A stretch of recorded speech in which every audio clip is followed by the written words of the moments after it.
Okay, Cindy and I have talked about it quite extensively and have decided to continue sharing our monthly budgets, but on a quarterly basis.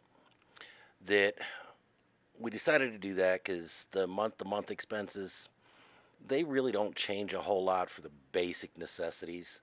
We do have some items that are a little bit out of the ordinary that we're going to include on a side list, but this will also kind of give you an idea of it what you'd need to survive in the US, at least in Phoenix.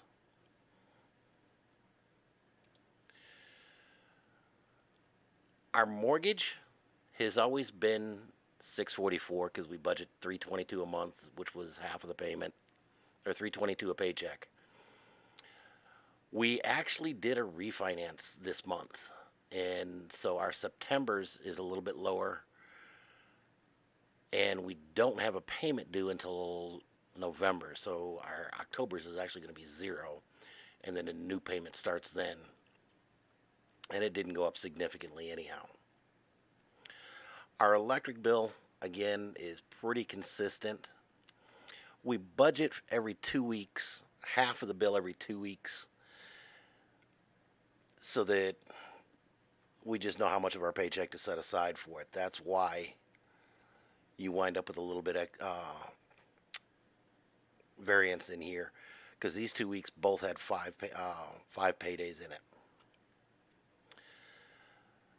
The internet, again, in August we changed internet setup so that we get a lot faster internet, and our bill went up a little bit, so it's going to be closer to the 114 a month.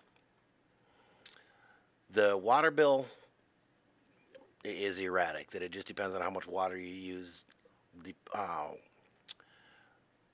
will vary, and that's actually a city services bill too, because that includes our sanitation pickup, our sewer bill, which is a fixed fee, and then the water usage on top of it. And I forgot to pay it in July, so we wound up with a $200 bill that month. And September was back down to a $95 bill. Our cell phones, that again, you've got the fifth week in the third pay on that one, so that you got 2 months or a little bit higher. But yeah, that extra payment, that third payment in the month, kind of offsets being a little bit short. But these are what our monthly expenses generally run for maintaining the household. Our mortgage is exceptionally low. Even after we've refinanced, our mortgage is still exceptionally low. It's lower than most people's monthly rent. Uh, I know several people that are paying well over double this figure. Groceries is one that does vary quite a bit. You can see our 3 month average was 253, which isn't too bad, and it's just her and I for groceries. I know families that are spending double or even triple this. This one is one that hopefully needs to come out of here pretty quick. I'm giving yet another effort in quitting, and that would be a huge savings for us. But it also gives you an idea of how expensive vices can be here in the U.S. Dining out, again, this one, I'm not entirely sure why it was so expensive, why we ate out quite so much in September, but our average was $417 for the 3 months. Fuel. Fuel is all over the board on this one. The gas prices rise during the summer typically, and so our fuel expenses are going to go up, depending on how much we drive. September, we actually had a couple of road trips that we did. August, we just didn't go anywhere to do a whole lot. But our average was just under $100 at $93 a month for the 3 month average. Vehicle maintenance. Now, that one is one that, if the car has issues, that it's going to be expensive. If it does not have issues, you're not going to have any expenses. uh, in September, we had to put a new battery in it, And there was something else that went something else minor. The battery was $122 by itself. Uh, I'm not sure what that was. It was something fairly minor. And I also put bi-fuel additive to help the fuel system stay clean. I think that may have been what that was. Our insurance is billed every 6 months. October is when it's going to be billed again, so October's is going to be around $300, but the next one won't show up until April, so that's kind of good. General automotive would include like parking fees, tolls, or anything like that. Parking fees, the only time we really get those is when we go downtown, and neither one of us has needed to go down there much. Most malls and such have free parking here that we can use. Uh, so general automotive really doesn't come in that often. Clothing, again, that one's can be all over the board on that one. That Cindy's really good about shopping, and she enjoys going and finding a bargain better than she does getting a specific name branded item. So clothing is normally fairly inexpensive as compared to a lot of people. And again, it just depends on what we need. That she went out and got some jeans for work and got 3 pair the first of this month, and that alone was like $60. So that our August or our October's is going to be pretty expensive. The salon barber, when she goes, that it can sometimes be expensive, sometimes not. When I go, it's normally $20 for a haircut. She'll go and do her nails every now and then. Uh, she just had her haircut and donated it, and that was actually an $8 tip because the donation gave the free haircut and style. So we actually averaged only $24 that for this quarter, which really isn't too bad. Our total expenses for the average was $22,314 average.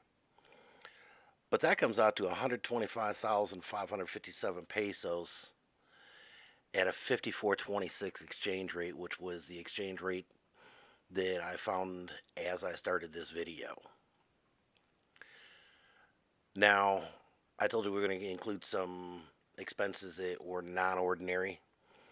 In July, I had to renew my passport, and that cost me $128 or 6,945 pesos.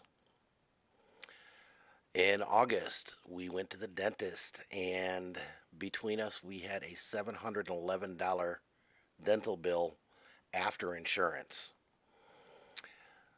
which that was 38,578 pesos. Medical expenses can be exceedingly high here, even after insurance. I pay $59 a month for dental insurance, and since I've retired, Cindy's picked up the health insurance, and I'm not sure how much she pays, so I'm not going to quote a price on that one. Now, in September, we had some pretty high expenses. We had to pay $725 to the United States Customs and Immigration Service for Cindy's citizenship paperwork. We'd actually been saving and setting aside some money for that, so that really wasn't a big ding in our budget. We also belong to Sam's Club here, which is similar to an S&R club in the Philippines, and our annual membership came due in September. That was $99. I'm also in the process of getting a 13A visa, and one of the things we needed to get was an FBI clearance letter. That the state police clearance letter is typical for it, but Arizona does not do state police clearance letters. So when I spoke to the immigration people, they suggested getting an FBI clearance. So the $18 expense.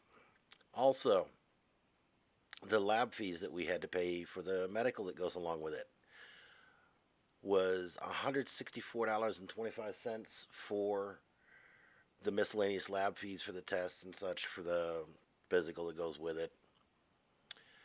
And that came to a September total of 1,625 or 54,599 pesos. And these figures are in addition, above and beyond what I showed you. The expenses that we went through here were basically just food, clothes, and shelter. That it didn't cover things like the unexpected expenses. It didn't cover entertainment expense, going out to the movies, renting DVDs. It covered just bare necessities. So our actual living expenses are about this much again, about double these. So living in the U.S. is definitely not cheap. But that's the our 2018 third quarter budget. Mabuhay.